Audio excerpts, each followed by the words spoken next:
ভেবেছিলাম প্রথমে মাটুপেটি ডিরেকশনটা যাব, কিন্তু বেরিয়ে ডিসাইড করলাম কোয়েম্বাটোর ডিরেকশনটা একটু কাছে হবে। কারণ এখানে নেওয়া যাচ্ছে না খুব একটা। मालिक जब इतना खर्चा हो ही गया है इसके लिए लॉलीपॉप ही ले लेते हैं। অনেকটা হেঁটে উঠে এলাম উপরে, কিন্তু এখনো একটা নীলগিরি থার চোখে পড়েনি। গুড মর্নিং সবাইকে। নতুন একটা সকালে রোমিং মংয়ের নতুন একটা এপিসোড আপনাদের সবাইকে স্বাগত। আজকে আমাদের তৃতীয় দিন মুন্নারে। তো আমরা এই সবাই ঘুম থেকে উঠলাম, এখন আমরা যাব ব্রেকফাস্ট করতে। একটু লেট হয়ে গেছে আমাদের, 7:30 থেকে ব্রেকফাস্ট আমাদের স্টার্ট হয়। তো 8:20 বেজে গেছে, আমরা ঘুম থেকে উঠতে পারিনি। কালকে এমন ঘুমিয়েছি, খেয়ে দিয়ে একটু রাত হয়েছিল ঘুমোতে। তো আমরা এখন যাবো সোজা ব্রেকফাস্ট করতে। ব্রেকফাস্ট করে এসে ফ্রেশ হবো, ঘরে ফ্রেশ হয়ে আমরা আজকে সাইট সিনের জন্য বেরোবো। তো বেশি দূরের জায়গাগুলো কভার করার চেষ্টা করবো না, যেহেতু দুটো বাচ্চা আছে সঙ্গে আমাদের, আর গরমটাও আছে। এখন যদিও অতটা গরম লাগছে না, আজকে রোদটাও সকাল থেকে ওঠেনি খুব একটা। তো দেখা যাক কতগুলো জায়গা আমরা পারি আজকে কভার করতে। আমাদের সঙ্গে থাকুন, আপনাদের দেখাতে থাকবো, আমি বলতেও থাকবো যে জায়গাগুলো আমরা যাচ্ছি, যে জায়গাগুলো ডিটেলস দিতে থাকবো আপনাদের যাতে সুবিধা হয়।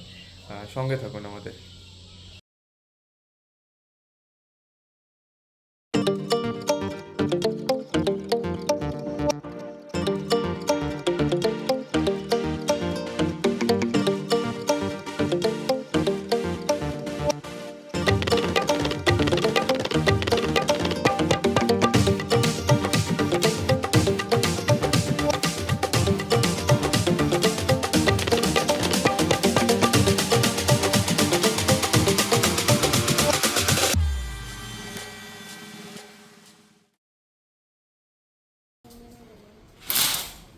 Tokyo, good morning.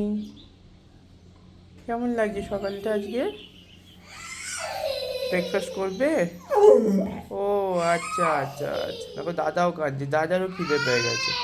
চলো আমরা ব্রেকফাস্ট করতে যাবো, চলো চলো। ব্রেকফাস্ট করে এই বেরোলাম আমাদের রিসর্ট থেকে। বেরোলাম মানে বেরোচ্ছি, এখনও পার্কিংয়ে যাচ্ছি, গাড়িটা নেবো। আজকে টোকিওকে নিয়েই যাচ্ছি, একটু রোদটা কম আছে বলে। আমরা আজকে চেষ্টা করবো মাটুপেটি ডিরেকশনটা কভার করার। মাটুপেটি ডিরেকশনে কয়েকটা স্পট আছে, ইনক্লুডিং মাটুপেটি ড্যাম, এক দুটো ফলস আছে, সেগুলো কভার করার চেষ্টা করব। দেখি কতটা পারি রোদের মধ্যে কভার করতে। আপনাদের দেখাচ্ছি, সঙ্গে থাকুন আমাদের। আমরা এই বেরোচ্ছি জাস্ট ঘর থেকে, বেরিয়ে আপনাদের দেখাচ্ছি।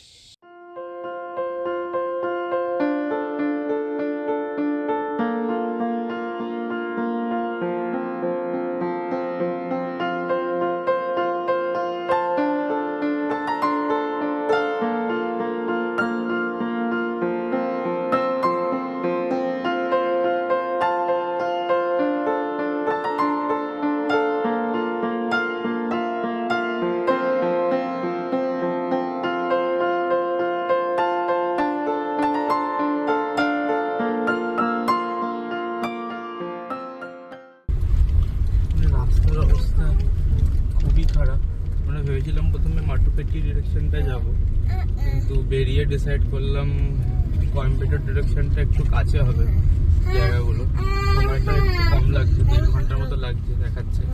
তো আমরা ওইদিকেই স্টার্ট করেছি, কোয়েম্বাটোর ডিরেকশনের দিকে যাচ্ছি। ইচ্ছা আছে প্রথমে এরাবি করলাম ন্যাশনাল পার্কটা যাওয়ার, কিন্তু রাস্তার যে অবস্থা আর সময় যা দেখাচ্ছে ম্যাপে, মনে হচ্ছে না তার মধ্যে পৌঁছাতে পারবো।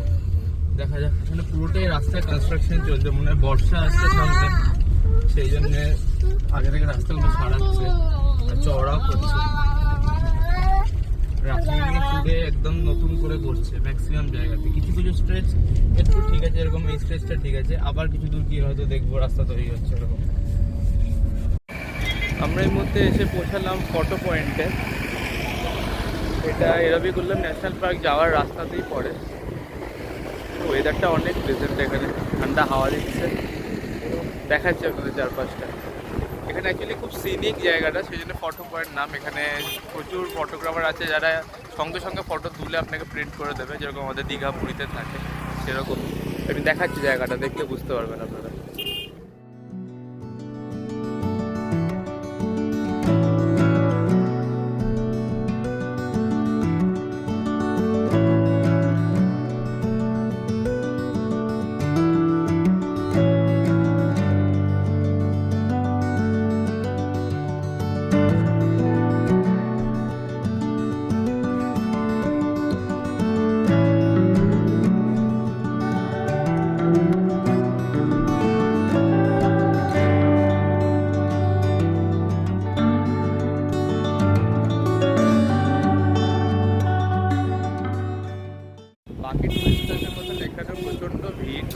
সবাই ছবি তুলতে ব্যস্ত। ভিড়ের জন্যে ভালো শট এখানে নেওয়া যাচ্ছে না খুব একটা, কিছু করার নেই। এখানে সবাই ঘুরতে এসে সবাই ছবি তুলবে, চেষ্টা করছি তো যতটা ভালো দেখানো যায় আপনাদের।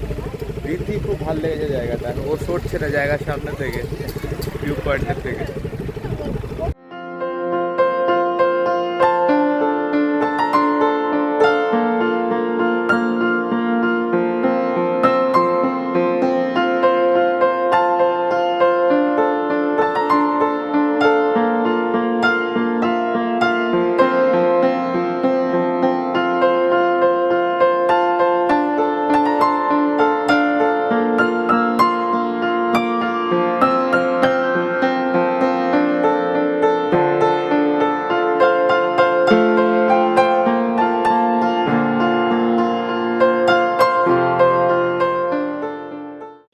এটা ফটো পয়েন্টের আরেকটা স্পট, দুটো হেয়ারপিন ব্যান্ড উঠে যাচ্ছে স্পটটা।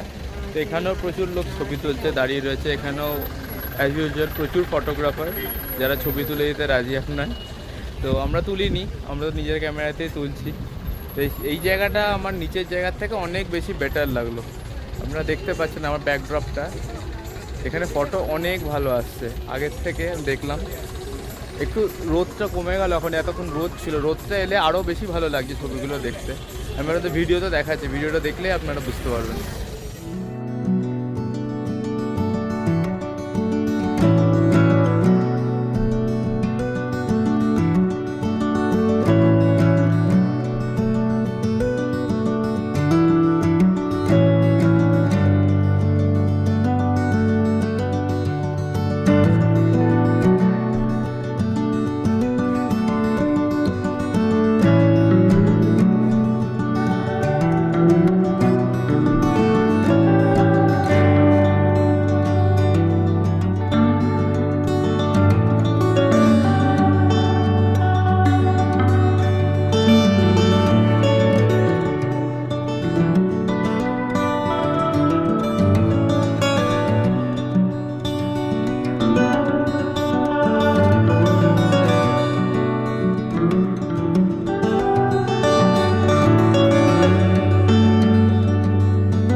मालिक जब इतना खर्चा हो ही गया है इसके लिए लॉलीपॉप ही ले लेते हैं। ঠিক আছে, লে লেতে হ্যাঁ। তুমি কি খাবে ললিপপ? খাবে খাবে, কেন খাবে, দিলেই খাবে। আমরা এখন প্রপার মুন্নারের মধ্যে দিয়ে যাচ্ছি আর কি, ইরাভিকুলাম পার্কে। এখানে প্রচুর হোটেলস আছে, যদি পেটের কনস্ট্রেন্টটা না থাকে তাহলে এখানে থাকাই যায়। ভিউগুলো খুব সুন্দর, চারপাশে চা বাগান আর পাহাড়গুলো খুবই সুন্দর, প্লেটু টাইপের পাহাড়, সব খুবই সুন্দর। তো এখানে থাকা যেতেই পারে। আমরা প্রপার মুন্নার থেকে অনেকটাই দূরে ছিলাম আর কি আমাদের হোটেলটা। স্পেসিফিক্যালি ওটা আমাদের পোষ্যের জন্যই করা আর কি, কারণ সব হোটেলে সাউথ ইন্ডিয়া আমি লক্ষ্য করেছি যে পেট অ্যালাউ করে না। এটা একটা ওয়ান অফ দ্য ড্রব্যাক আমারও লেগেছে। এখন আমরা যাচ্ছি ইরাভিকুলাম পার্কের দিকে, এটা ওয়ান অফ দ্য ডেস্টিনেশন মুন্নারে। যাই দেখি কেমন। আমরা এসে পৌঁছালাম ইরাভিকুলাম ন্যাশনাল পার্কে। এখানে এন্ট্রি ফি 200 টাকা করে অ্যাডাল্টদের জন্য, বাচ্চাদের জন্য কিছু লাগে না। 5 বছরের নিচে বাচ্চাদের জন্য, 5 বছর উপরে বাচ্চাদের জন্য 100 টাকা করে চার্জেবল। তো এইটা এনাদের টিকিটিং এন্ট্রান্সটা দেখাচ্ছি আপনাদের। এদিক দিয়ে এন্ট্রান্স, এখান থেকে টিকিট পারচেস করে আলাদা স্টল আছে, খাবার দাবারের কিছু চাইলে কিনতে পারেন। আর এখানে ওনাদের আলাদা আলাদা রেট আছে, রেটগুলো দেখাচ্ছি। 200 টাকা অ্যাডাল্টদের, বাচ্চাদের 150 টাকা করে, ফরেনারদের 500 টাকা করে। স্টিল ক্যামেরা যদি লাগে 50 টাকা, ভিডিও ক্যামেরা 350 টাকা। আমরা মোবাইলে শ্যুট করছি, তার জন্য আমাদের কোনো চার্জ লাগবে না আলাদা করে। এনাদের ব্যাটারি চালিত গাড়ি আছে, সেটা এখানে 5 জনের জন্যে 7,500 টাকা করে। দেখতে পাচ্ছেন ব্যাটারি গাড়ি দিয়ে 7,500 টাকা 5 জনের আপনি রাইড করতে পারেন। এছাড়া বাস সাফারি আছে, গাড়ি সাফারি আছে, এগুলো ডিটেলস দেখাচ্ছি আমি আপনাদের, সামনে থাকবে আশা করি। তো এটা এন্ট্রেন্স, এটা দিয়ে পার্কে ঢুকতে হয়। এখন ঢুকছি পার্কে, এন্ট্রেন্সটা দিয়ে। এটা খুব কমপ্লেক্সটা সুন্দর করে সাজানো, যদি আপনাদের দেখে আপনারা ঘুরে দেখতে পারবেন। সুন্দর ছবি লাগানো, সুন্দর শেড করা, খুব নিট অ্যান্ড ক্লিন। আর টিকিটিং সিস্টেমটা পুরোটাই ইলেকট্রনিক, আপনি ইউপিআই বা ডেবিট কার্ড যে কোনো কিছু দিয়ে পেমেন্ট করতে পারবেন। যেরকম আমাদের টিকিটিং কাউন্টার হয় ট্রেনে, সেলফ টিকিটিং কাউন্টার, সেরকমই সিমিলার একদম। টাচ স্ক্রিন ইন্টারফেস, আপনি নিজেও করতে পারেন, ওনাদের হেল্পের গাইড রয়েছে, সেটা দিয়েও আপনি করতে পারেন। এটা একটা এক্সপিরিয়েন্স সেন্টার এনাদের করা আছে এখানে, যেটাতে ভিআর দিয়ে আপনি ভার্চুয়ালি পার্কে না ঢুকেও ভেতরটা অবজার্ভ করতে পারেন একটা ভিআর পরে। যারা বয়স্ক, যারা হাঁটতে পারেন না, বেশি ট্রাভেল করতে পারেন না উঁচু নিচুতে, তাদের জন্য এটা খুব ভালো এক্সপিরিয়েন্স। জানি না দেখতে পাচ্ছেন কি না, ভেতরে অনেকজন ভিআর গগলস পরে বসে আছে। এটা ভার্চুয়াল এক্সপিরিয়েন্স, এটা আমি করবো না এখন, কিন্তু আশা করি এটা ভালোই হবে এনজয় করার জন্য। এটা পার্ক এন্ট্রেন্সের রাস্তা, কমপ্লেক্সটা থেকে এসে, এক্সপিরিয়েন্স সেন্টারটা থেকে আমরা এখন ঢুকছি। ভেতরে ঢুকি আপনাদের দেখাচ্ছি। তারপরে আমরা হেঁটেই ঘুরবো, আমরা কোনো ব্যাটারি অপারেটেড কারও নিচ্ছি না, বাস সাফারিও করবো না। বাস সাফারির প্রচুর লাইন, দেখতে পাচ্ছেন আপনারা কত লোক দাঁড়িয়ে আছে। তো আমরা বাস সাফারি করবো না, আমরা নিজেরা হেঁটেই যতটা পারছি যাবো। জানি না নীলগিরি থার দেখতে পাবো কিনা, যদি পাই আপনাদের অবশ্যই দেখাবো। বিশাল লাইন।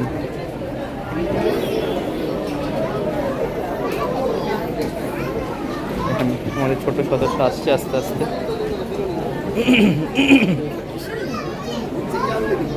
এটা বাস সাফারির লাইন মোস্ট প্রবলি। আমাদের একটু বুঝতে ভুল হয়েছিল যে 200 টাকার টিকিটটা আমাদের নিয়েছে, ওটা অ্যাকচুয়ালি বাস সাফারি ইনক্লুডেড। তো অনেকক্ষণ লাইনে দাঁড়াতে হলো, কিন্তু ফাইনালি বাসে চেপেছি আমরা। এখন বাস সাফারিটা স্টার্ট করেছি, দেখা যাক কিছু দেখতে পাই কিনা, দেখাচ্ছি আপনাদের। যদি কিছু দেখতে পাই, নীলগিরি থার যদি পাই দেখতে, কপালে যদি থাকে আমাদের, আপনাদের দেখাচ্ছি। খুব এনজয় করছে প্রথম বাস রাইড, আগে কোনোদিন বাসে এরকম চাপেনি।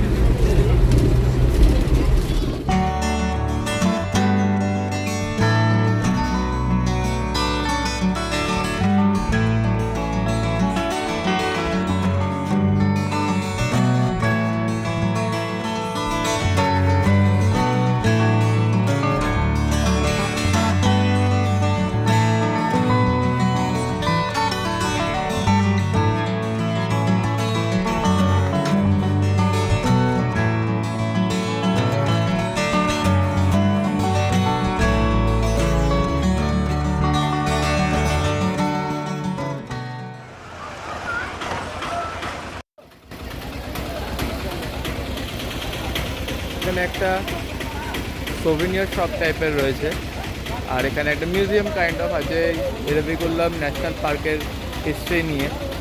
এটা আপনারা ঢুকে দেখতে পারেন। আমাদের হাতে সময় কম আজকে, সেজন্য আমরা ঢুকছি না। আমরা এখন এই থার ওয়াকটা করবো। এই সাইড থেকে এন্ট্রেন্স, এটা দিয়ে এন্ট্রেন্স, এটা দিয়ে হেঁটে যেতে হবে। ওনারা বলছেন এখান দিয়ে হেঁটে গেলেই নাকি দেখা যাবে থার। আমরা যাই, দেখতে পাচ্ছি কি আপনাদের দেখাচ্ছি সেগুলো, থাকুন আমাদের সঙ্গে। অনেকটা হেঁটে উঠে এলাম উপরে, কিন্তু এখনও একটা নীলগিরি থার চোখে পড়েনি। নিচে একটা ছিল ওই সিটিং এরিয়াটাতে, তো দৌড়ে চলে গেল ভেতরে, ভিডিওটা নিতে পারলাম না। কিন্তু ওখানে ভালোও লাগতো না আসলে, অত লোকজনের মধ্যে চেয়ার টেবিলের মাঝখানে ওরা আসলে খাবারের জন্য নিচে নেমে আসে। আমি চেয়েছিলাম যে জঙ্গলের মধ্যে যদি পাহাড়ে শ্যুট করতে পারতাম বেটার লাগতো। দেখি আর কিছুটা যাই, আমাদের হাতে সময় খুব কম, আজকে তাড়াতাড়ি ফিরতে হবে। এখানে একটা নীলগিরি থার রয়েছে, দাঁড়ান আপনাদের দেখাই। এই যে নীলগিরি থার, কপালে ভালো বলে পেলাম দেখতে। এখানে আরেকটা রয়েছে, একটু ছোট, বয়স কম।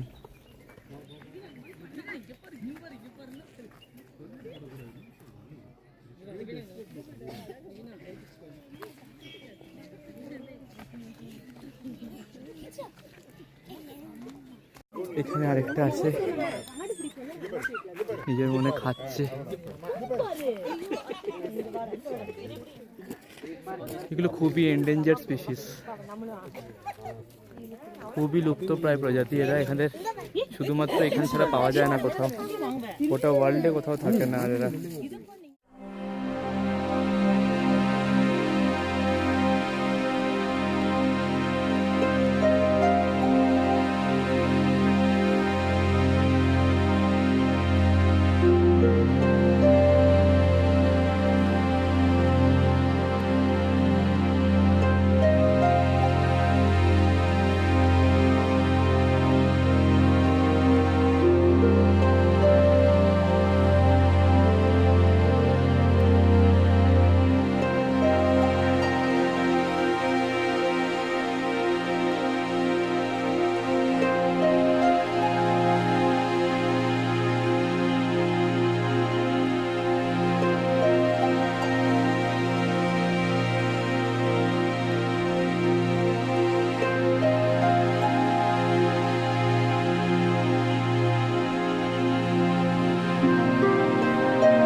দারুণ লাগলো, অসাধারণ একটা অভিজ্ঞতা।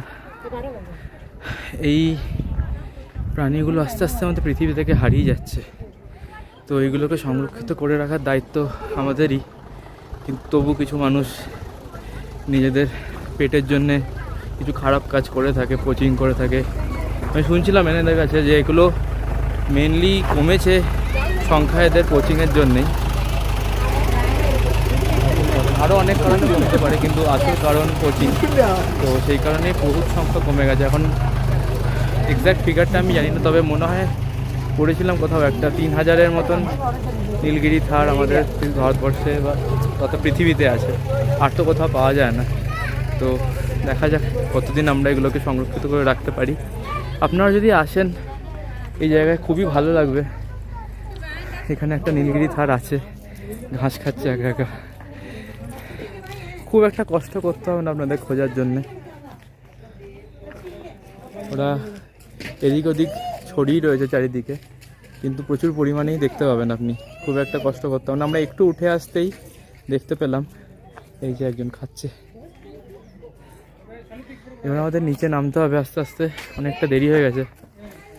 এখন আস্তে আস্তে নিচের দিকে যাচ্ছি। নিচে গিয়ে আমরা এবার বেরোবো আমাদের রিসর্টের দিকে।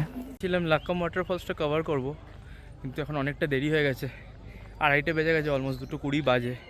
আমাদের রিসর্টে 3টে অবধি লাঞ্চ, আর রিদ্ধির জন্য আমাদের ওখানেই লাঞ্চ করতে হচ্ছে, ও বাইরে খেতে পাচ্ছে না এখানে। তো সেই জন্য আমাদের তাড়াতাড়ি করে যেতে হবে। আমরা অর্ডার করে দেবো খাবারটা এখন যেতে যেতে গাড়িতে, কিন্তু 3টের মধ্যে আমাদের রিসর্টে পৌঁছাতে হবে। আর মৌমিতার তো অফিস আছে অ্যাজ ইউজুয়াল, বলেছিলাম যে ছুটি নেয়নি, সেটাও একটা কারণ। আমরা লাঞ্চ করে মৌমিতা একটু কাজটা করে নিক, রিদ্ধি একটু রেস্ট নিয়ে নিক, আমরা তারপর চেষ্টা করবো বেরোনোর সেকেন্ড হাফে। যদি বেরোই অবশ্যই আপনাদের দেখাবো কোথায় যাচ্ছি।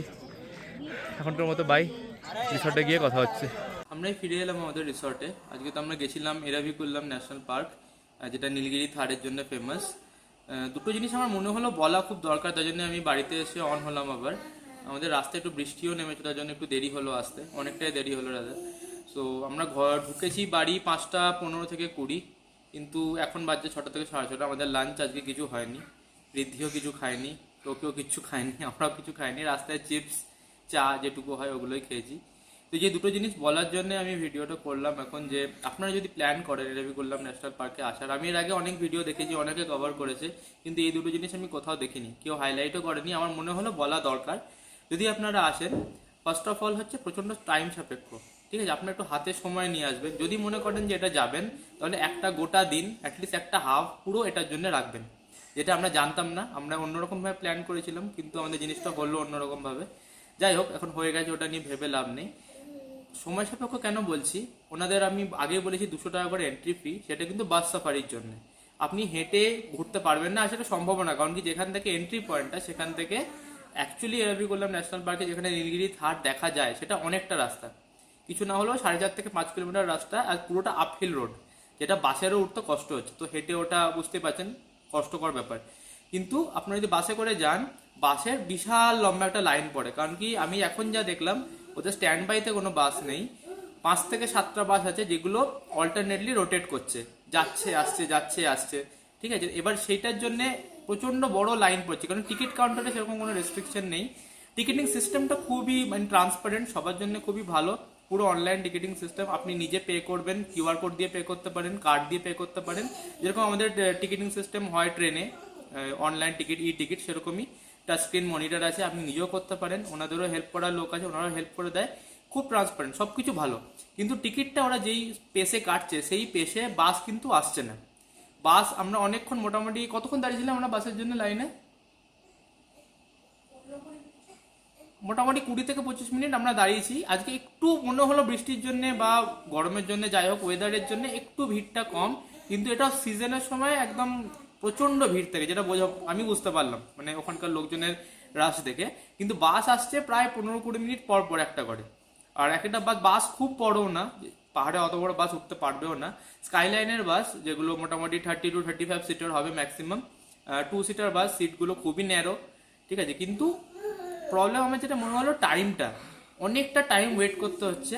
এটা হলো যাওয়ার ব্যাপার, আপনি গেলেন, ওখানে গিয়ে আপনাকে নামিয়ে দিল, ওইখানেও এন্ট্রেন্স পয়েন্টটা খুব সুন্দর, আমি দেখিয়েছি আগের ভিডিওতে। কফি সেন্টার আছে, রিফ্রেশমেন্টের জন্য জায়গা আছে, টয়লেট আছে, জেন্টস লেডিস আলাদা, খুব পরিষ্কার পরিচ্ছন্ন জায়গা, খুব ওয়েল মেনটেন, কেউ ওখানে লিটার করছে না, অনেকে করছে কিন্তু তাও ওখানকার লোকেরা সঙ্গে সঙ্গে পরিষ্কার করে দিচ্ছে। তো আমি রেকমেন্ড করবো আপনারা গেলেও করবেন না লিটার। ডাস্টবিন আছে প্রচুর, পর্যাপ্ত পরিমাণে ডাস্টবিন আছে, আপনারা ফেলবেন সেখানে, জায়গাটা পরিষ্কার রাখবেন। আবার যখন আপনি ফিরবেন ওখান থেকে দেখে, সেটার জন্য আবার একটা লম্বা লাইন পড়ে বাসের জন্য, কারণ কি যখন ছাড়ছে সেন্টার থেকে, স্টার্টিং পয়েন্ট থেকে, সেখানে তাও বাসের ফ্রিকোয়েন্সিটা একটু বেশি, কিন্তু যেখানে আপনি ফিরে আসবেন যেখান থেকে, সেখানে বাসের ফ্রিকোয়েন্সিটা অনেক কম। আমরা মোটামুটি আধ ঘন্টার উপর লাইন দিয়ে তারপরে বাস পেয়েছি। তো এটা হচ্ছে ফার্স্ট জিনিস। আর সেকেন্ড যেটা আমি বলার দরকার পড়ে এখানে, যে মোবাইলের নেটওয়ার্ক, আপনাদের জানি না কার কি নেটওয়ার্ক আছে, তো আমার শুধু এয়ারটেল, মৌমিতার এয়ারটেল জিও দুটোই আছে।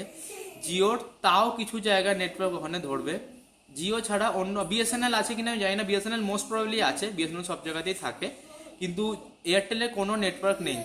তো আপনারা যদি যান ওখানে পেমেন্ট করার জন্য, যেখানে আপনি এন্ট্রি পয়েন্ট, যেটা টিকিটিং পয়েন্ট, সেইখানে ডেবিট কার্ড চলছে, ডেবিট কার্ড চলছে এয়ারটেল বা জিও, তো ওখানে তাও নেটওয়ার্ক আছে কিন্তু খুব ফিবল পাবেন, আপনি কিছুটা হলেও একটু চেষ্টা করে টাইম নিয়ে পারবেন।